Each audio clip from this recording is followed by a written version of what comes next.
There is this literal mathematical glitch in the history of sports. Oh, absolutely. It's wild. Right. I mean, a man whose career average is so absurdly high that statisticians actually use him as the absolute ceiling of human potential. Yeah, which is funny because when we talk about true history-altering mastery, we usually assume there's, a crowded room at the top. Exactly. We think of the greatest athletes or the most brilliant minds, and we group them into this top tier. But today, we are looking at one specific discipline where the room at the top isn't crowded at all. No, it's entirely empty except for one guy. Just one guy. And the gap between him and the second best person in history isn't just some small margin. It is a massive, unbridgeable chasm. It really is. I mean, it forces us to completely rethink what the human body and mind are capable of when pushed to their absolute limits. We're talking about a statistical outlier so extreme that it almost looks like a typo in the record books. It really does. So today's deep dive is drawing from this incredible piece of source material. It's an in-depth article titled "The Immortal Legacy of Donald Bradman, Cricket's Unmatched Genius." It's a fantastic piece. It really is. And I want to say right up front to you, the listener, whether you are a die-hard sports fanatic or you have absolutely never seen a cricket match in your entire life, this isn't just a sports story. No, not at all. It's a masterclass in the architecture of perfection, in resilience, and in what it actually takes to build a legacy that outlives you. Okay, let's unpack this. How does someone actually get that good? Right. Because, where does that kind of anomaly even begin? Nobody's just born with a mathematical glitch in their DNA. They aren't. And the foundation of this unmatched genius was built in, the most unassuming place imaginable, far away from any traditional elite training academy. Oh, for sure. We actually have to go back to August 27, 1908, to a small rural town called Cootamundra in New South Wales, Australia. Kudo. Yeah, that's where Donald Bradman was born. And the architecture of his perfection, as you called it, it started with a childhood practice routine that was just entirely unorthodox. Which is so fascinating to me. Right, because he didn't have pitching machines. He didn't have, private coaches breaking down his biomechanics on video. None of that. He had a corrugated iron water tank, a single cricket stump, and a golf ball. Okay, wait. Just to visualize this for a second for the listener, because the mechanics here are wild. A regular cricket bat is, a wide, flat piece of willow. Right. But a cricket stump is one of the three narrow wooden poles that make up the wicket behind the batter. Mm. It is incredibly thin. It's basically a broomstick. It's tiny. Yeah. And a golf ball is tiny, hard, and moves so much faster off a bounce than a heavy leather cricket ball. Exactly. And what's fascinating here is how that specific, highly eccentric childhood game directly engineered his neurobiology. It must have.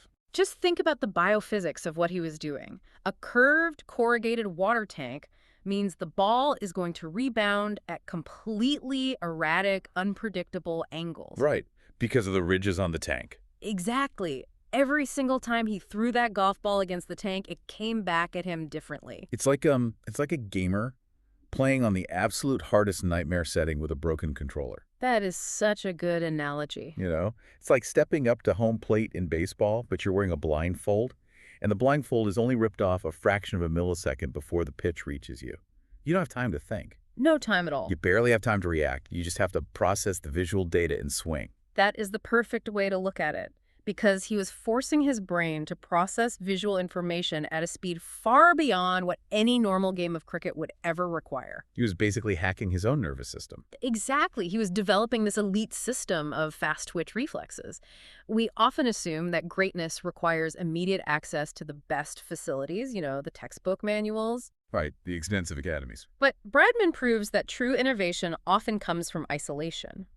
Because he wasn't being told how to stand or how to swing by a traditional coach, he developed a completely unique, highly idiosyncratic understanding of the mechanics of striking a moving object. Yeah.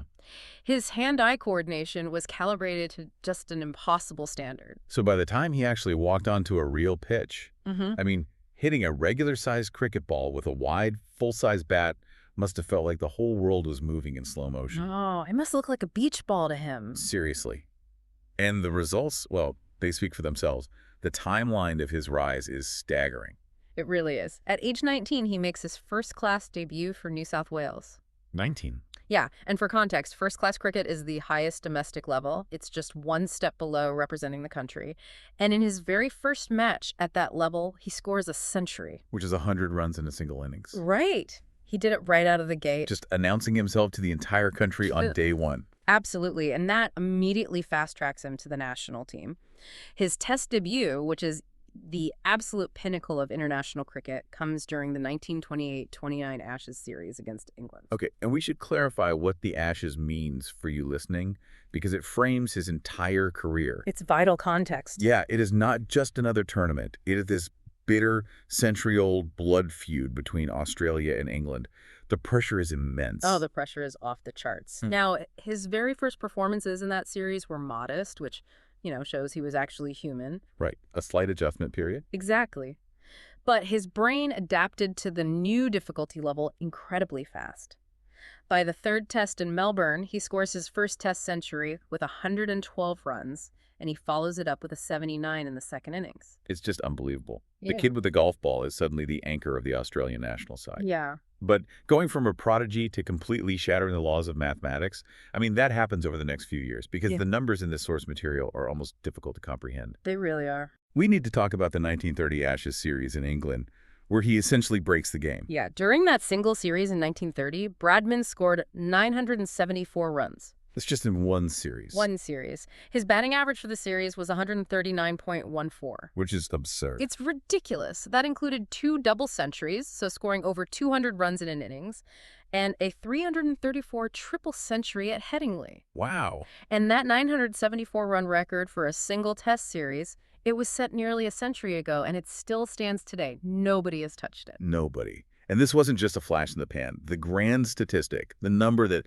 basically defines his entire existence on Earth, is his career average. Yeah. Over 52 test matches, Donald Bradman scored 6,996 runs at an astonishing career average of 99.94. Yeah, and we have to ground that number in reality because without context, 99.94 is just a statistic on a page. Right. In Test cricket, a career batting average in the low 50s is considered the mark of an all-time generational great player. 50 is legendary. Exactly. The second highest career average in the history of the sport is around 61.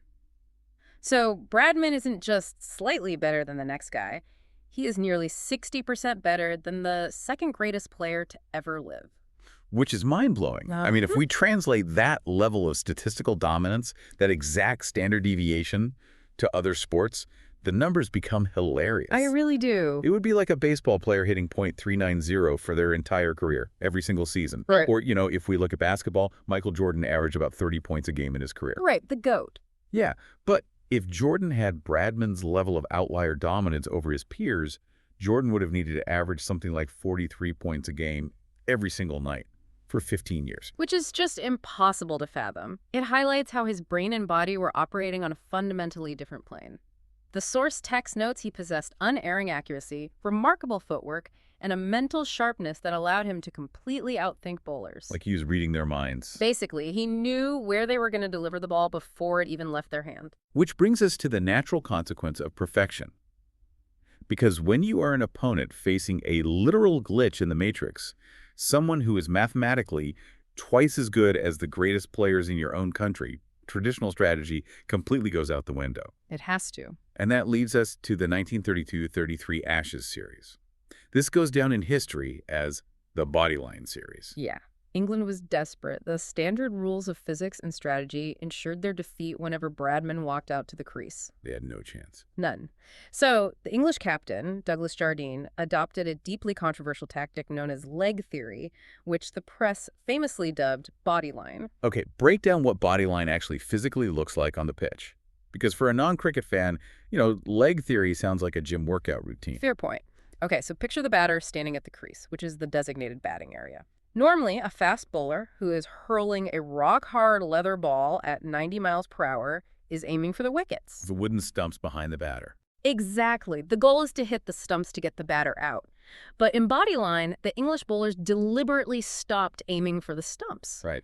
Instead, they ruthlessly aimed the ball directly at Bradman's body, specifically his chest and his head. They're literally turning the ball into a weapon. Exactly. And they paired this physical threat with a specific fielding strategy. They packed the fielders on the leg side, which is essentially the area behind and to the side of the batter's natural field of vision. Sneaky. Very. The trap was simple. If Bradman tried to defend his skull or his ribs by fending the ball away with his bat, the ball would pop up into the air on the leg side, right into the waiting hands of a dense cluster of fielders, and he would be caught out. Wow. It was a strategy designed entirely to neutralize his scoring by forcing him into absolute self-preservation. Now, the article mentions that these tactics sparked absolute international outrage. I mean, it caused a diplomatic incident because it was viewed as violently unsporting. Oh, massive outrage. But here's where it gets really interesting. I have to push back on that framing a little bit. Oh, really? Yeah, I mean, if you are the English captain, isn't finding a ruthless tactical loophole the only logical competitive move? If you're facing a guy who literally cannot be beaten by the normal rules of the game, isn't resorting to bodyline actually the ultimate compliment? It's lateral thinking at its finest. Well, pragmatic, maybe, if we strip away all humanity and look at it purely as a logic puzzle, but functionally it was fundamentally cowardly. I have to push back on the idea of it just being a clever loophole. Okay, fair. They weren't trying to outplay him, they were trying to physically intimidate him, if not outright hurt him. A cricket ball is made of cork wrapped in tightly stitched leather. Typically a rock. Exactly. Getting hit in the head at 90 miles per hour before the invention of modern batting helmets was lethal. It wasn't just unsporting, it was a betrayal of the basic agreement of safety between competitors. Okay, that is a very fair point. You're right. There is a line between breaking the meta of a game and, breaking the opponent's jaw. Right. And what the source text really focuses on here isn't just the tactical viciousness of Bodyline, but how Bradman responded to it psychologically. He didn't break. No, he didn't.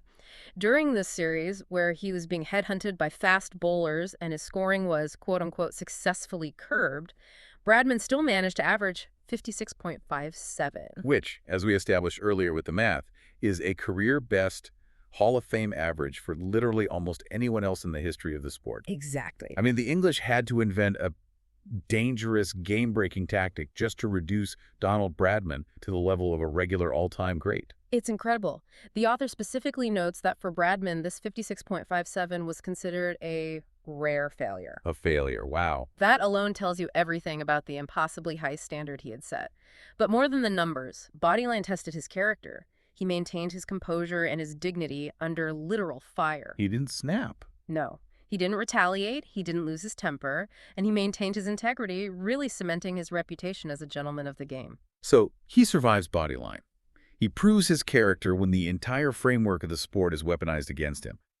But real-world events are about to test his resilience on a much larger scale. We see him evolve from this lone, run-scoring prodigy into a master tactician and a leader. Yes. In 1936, Bradman was appointed captain of the Australian national team. Big step up. Huge. And his leadership proved to be just as effective as his batting. He was bold, he possessed deep strategic acumen, and he demanded the same rigorous discipline from his teammates that he demanded of himself. But just as he is settling into this new era of leadership, the world stops. World War II breaks out. Yeah. Like millions of his generation, his career was severely interrupted. The text notes that chronic health issues, specifically fibrositis in his back, kept him out of active military combat, but he did serve in the military and contributed to the war effort at home. Right. But athletically, these were his absolute prime years, from age 31 to 37, completely lost to global conflict. Which makes his return so unbelievable. I look at his post-war comeback, not like a young prodigy returning to form, but more like an aging maestro or a veteran boxer. Oh, that's a good way to look at it. You know, the kind of fighter who realizes the fast-twitch reflexes of their youth are gone, the body aches, the stamina is lower. They can't rely on raw physical superiority anymore. Right, they have to use their head. Exactly. So they have to win purely on chess-like strategy, brutal efficiency, and absolute mental dominance. The game moves on, but Bradman comes back and immediately builds a flawless empire all over again, like a tech founder coming back to his company. It really is. The post-war return is staggering precisely because of that physical toll. He leads Australia to a 4-0 victory over India in the 1947-48 series. A sweep. A sweep. And then he takes the team back to England in 1948 for what becomes known in history as the Invincibles tour. What a name. Right. They win the Ashes 4-0 again. The team goes completely undefeated throughout the entire grueling tour of the country, which was unprecedented. The Invincibles. Ah, I mean, to carry a title like that after everything the world had just been through. yeah. And if we connect this to the bigger picture, Bradman's evolution into a captain showed that true greatness scales. It scales, yeah. He didn't just maintain his own isolated high standards. He managed to transmit that perfectionist mindset to an entire squad of men. He elevated the whole Australian side to an invincible status. That's the real legacy. Exactly. That is the hallmark of a legacy that goes beyond individual statistics. It's the ability to lift everyone around you to a level they didn't know they could reach. But every dominant empire has to come to an end eventually. You can't outrun time. No, you can't. And Bradman's final act on the pitch provides what I think is the most poetic, unexpected ending in the history of modern sports. It really is something out of a movie. It takes place in August 1948, his final test match, fittingly, against England at the Oval in London. Paint the picture of this moment. The stadium is packed. The whole world knows this is the last time they will ever see him bat. The math hanging over the stadium is incredibly simple, and the pressure is astronomical. Over his entire career, through the bodyline attacks, through a world war, against the best bowlers on earth for 2 decades, he has maintained a career average just shy of 100. Right. As he walks out to the crease for this final innings, the crowd gives him a massive standing ovation, and he needs exactly 4 runs, just 4 runs to finish his career with a perfect, mythical test average of 100. 4 runs. For a man who has scored nearly 7,000 of them, Yeah, it should be a formality. It's a rounding error for him. it should be. But in a twist of fate that is permanently etched into cricketing folklore, he faces an English spin bowler named Eric Hollies. Eric Hollies. Yeah, and Hollies bowls a googly, which is a deceptive delivery that spins the opposite way the batter expects. Bradman misreads it, and he is bowled for a duck. 0 runs. The most famous 0 in sports history. The stadium must have gone completely dead silent. He walks back to the pavilion having fallen just short. His final permanent career average is locked in at 99.94. Okay, I have a deeply philosophical question about this. Isn't 99.94 actually better for his legacy than a perfect 100? How do you mean? Well, hear me out. A clean 100 feels robotic. It's clinical. It's a machine's number, untouchable and cold. But falling short by just a microscopic fraction of a hair, it adds this tragic, deeply human flaw right at the absolute finish line. It turns a statistical spreadsheet into an unforgettable, almost Shakespearean story. I love that. And the source material captures that exact sentiment. The text describes the sight of him walking back to the pavilion as a moment of profound poignancy. Profound poignancy. Yeah, and you're right. It humanized a man who had seemed entirely superhuman for 20 years. But it also proves something vital about his character. He accepted his fate with immense grace. He didn't complain. No, he didn't throw his bat in a tantrum. He didn't demand a recount or blame the universe or complain about the bowler. The way he handled that 0, tipping his cap to the crowd, it proved that he understood his career was fundamentally far greater than any single mathematical achievement. That number, 99.94, it's iconic. It's powerful precisely because of what it's missing. So what does this all mean? How does a man who redefined a sport, who became a living god to an entire nation, step away from the crease and just go to the grocery store, live the rest of his life as immortal? Well, he managed it with a remarkable amount of modesty and privacy, according to the text.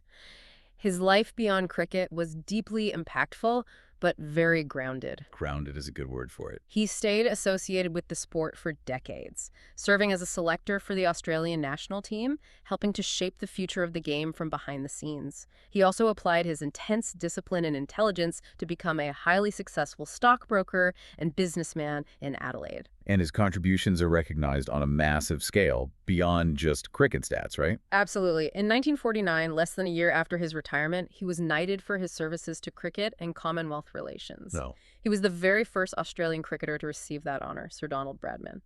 And the text emphasizes that this knighthood wasn't just a reward for the sheer volume of runs he scored. It was about who he was. Exactly. It was a recognition of how he conducted himself. It was about how he embodied the values of sportsmanship, resilience, and fair play during incredibly turbulent times in global history. And later on, there's a physical institutional legacy established for him as well. Yes. In 1987, the Bradman Foundation and Museum was established in his childhood hometown of Bowral. Oh, that's nice. It is a space that preserves his historical legacy, but more importantly, It actively fosters young talent and supports grassroots cricket. It's a continuation of his commitment to the sport's future. Passing the torch. Exactly. Over the decades, he became a massive cultural icon, known simply as the Don.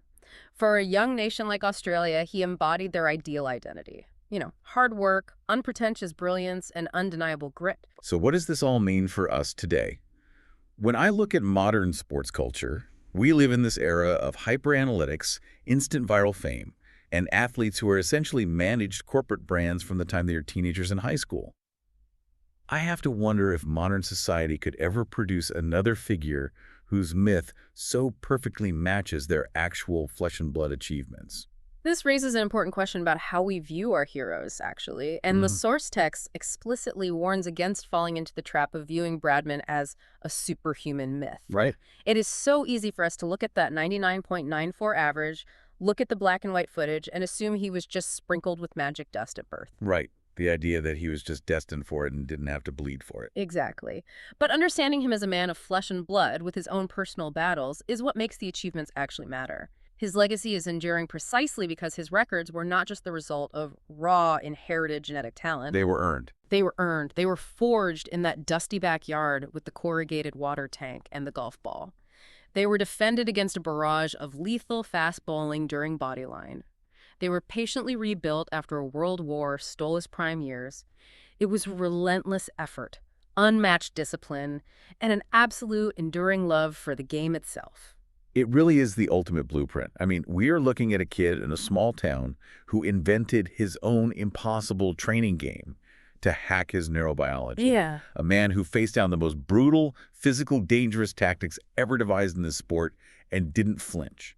A captain who led a team of Invincibles through a war-torn world, and a legend who bowed out with a number that will outlive us all.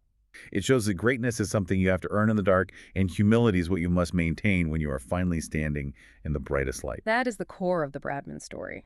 Unprecedented excellence paired with unshakable integrity. It is a standard of mastery that completely transcends cricket, or any sport for that matter. It truly does. Yeah. And as we wrap up today's deep dive, I want to leave you, the listener, with a thought to mull over. A little earlier, we talked about that final innings at the Oval. Eric Hawley's, the googly. The zero that left him permanently stranded at 99.94. Yeah. If Eric Hawley's hadn't bowled that perfect, deceptive delivery, if Bradman had just nudged the ball away to score those 4 measly runs and secured a mathematically flawless 100 average, would we still talk about that final innings with the same emotional reverence today? It's a fascinating counterfactual. I mean, it might have just felt like another day at the office for him. Exactly. Perhaps true immortality requires a tiny fracture in the perfection to let the humanity shine through. The X-ray of absolute mastery isn't a flawless, unbroken white line. It has a tiny crack in it, and that crack is what makes it beautiful. So think about your own journey, whether it's in your career, your art, your passions, or your relationships. Think about whether your own failures or the times you fall just a fraction short of your own impossible standards might actually be the exact things that make your personal legacy memorable. Until next time, keep diving deep.